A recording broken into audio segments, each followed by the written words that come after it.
काँग्रेसचे ज्येष्ठ नेते आणि माजी राज्यपाल डॉक्टर ज्ञानदेव यशवंतराव पाटील उर्फ डॉक्टर डी.वाय. पाटील यांचं आज कोल्हापुरात निधन झालंय। वयाच्या 90व्या वर्षी त्यांनी अखेरचा श्वास घेतलाय। मागील काही दिवसांपासून त्यांची प्रकृती बरी नव्हती अशी माहिती आहे। राजकीय, सामाजिक, शैक्षणिक क्षेत्रात त्यांनी केलेल्या कार्याची दखल घेत भारत सरकारनं त्यांना पद्मश्री या नागरी पुरस्कारानं सन्मानित केलंय। पण अचानक डी.वाय. पाटील यांना काय झालं? डी.वाय. पाटील हे कोण होते आणि त्यांनी कोणतं कार्य केलंय? पाहूयात या व्हिडिओतून। नमस्कार, मी स्नेहल चौधरी। आपण पाहत आहात एलएस मराठी। प्रख्यात शिक्षण तज्ञ, पद्मश्री पुरस्कारानं सन्मानित आणि त्रिपुरा, बिहार, पश्चिम बंगालचे माजी राज्यपाल डॉक्टर डी.वाय. पाटील यांचं आज वृद्धापकाळानं निधन झालंय। त्यांच्या जाण्यानं शिक्षण, सहकार, कृषी आणि राजकीय क्षेत्रात एक मोठी पोकळी निर्माण झाली असून संपूर्ण देशभरातून शोक व्यक्त केला जातोय। Doctor DY. पाटील यांचा जन्म 22 ऑक्टोबर 1935 रोजी कोल्हापूरमधील कसबा बावडा येथील एका शेतकरी कुटुंबात झाला। वारकरी संप्रदायाची परंपरा आणि अध्यात्माचे संस्कार लाभलेल्या कुटुंबात वाढलेल्या डॉक्टर पाटलांनी आपलं शालेय शिक्षण पूर्ण केल्यानंतर उच्च शिक्षणात एम.ए., एल.एल.बी. आणि पी.एच.डी. पर्यंत मजल मारली। त्यांनी शिवाजी विद्यापीठाच्या विधी शाखेत प्रथम क्रमांक पटकावला होता। त्यांच्या या अफाट शैक्षणिक आणि सामाजिक कार्याची दखल घेत अमेरिकेतील अॅरिझोना विद्यापीठानं डी.लिट तर नॉटिंगहॅम ट्रेंट विद्यापीठानं डॉक्टर ऑफ बिझनेस ॲडमिनिस्ट्रेशन या मानसन्मानाच्या पदव्या देऊन त्यांचा गौरव केला होता। त्यांच्या सार्वजनिक जीवनाची सुरुवात अतिशय तरुण वयात झाली।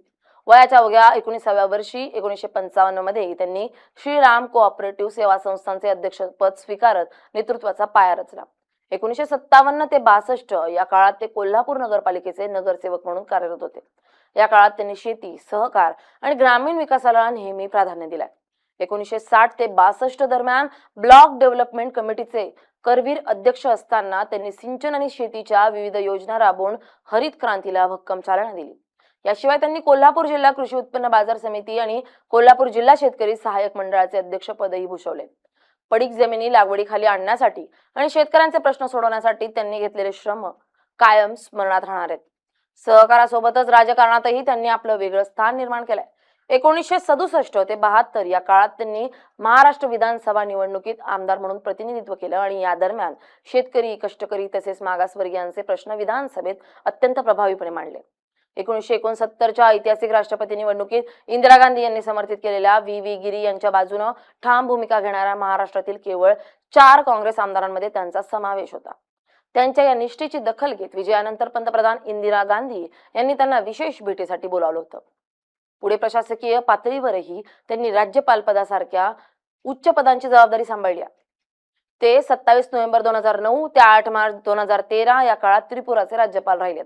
त्यानंतर 9 मार्च 2013 ते 26 सप्टेंबर 2014 पर्यंत त्यांनी बिहारच्या राज्यपाल पदाची धुरा सांभाळली। तर 3 जुलै 2014 ते 17 जुलै 2014 या अल्पकाळात त्यांनी पश्चिम बंगालचे कार्यवाहक राज्यपाल म्हणूनही अतिरिक्त कार्यभार यशस्वीपणे पार पडलाय। Doctor DY. पाटील यांची खरी ओळख एका द्रष्टा शिक्षण महर्षी म्हणून संपूर्ण देशात आहे। त्यांनी 1946 मध्ये सुरू केलेल्या कसबा बावडा शिक्षण मंडळापासून ते अगदी अलीकडच्या काळापर्यंत शिक्षणाचा विस्तार करण्यासाठी अहोरात्र मेहनत घेतली। 1983 मध्ये त्यांनी रामराव आदिक एज्युकेशन सोसायटीची स्थापना केली, तर 1986 मध्ये डॉक्टर डी.वाय. पाटील एज्युकेशन सोसायटीची पायाभरणी केली। त्यांच्या याच दूरदृष्टीतून आज देशभरात डी.वाय. पाटील ग्रुपचे एक महाविशाल शैक्षणिक साम्राज्य उभे राहिले। सध्या त्यांच्या या समूहाअंतर्गत 182हून अधिक शैक्षणिक संस्था, 3 अभिमत विद्यापीठ आणि 5 राज्य खासगी विद्यापीठ कार्यरत आहेत। या संस्थांमधून आज 1.5 लाखांहून अधिक विद्यार्थी शिक्षण घेत असून 5 लाखांहून अधिक माजी विद्यार्थी देश-विदेशात कार्यरत आहेत, तर 26,000हून अधिक कर्मचारी या शैक्षणिक महाजाळात सेवा देत आहेत।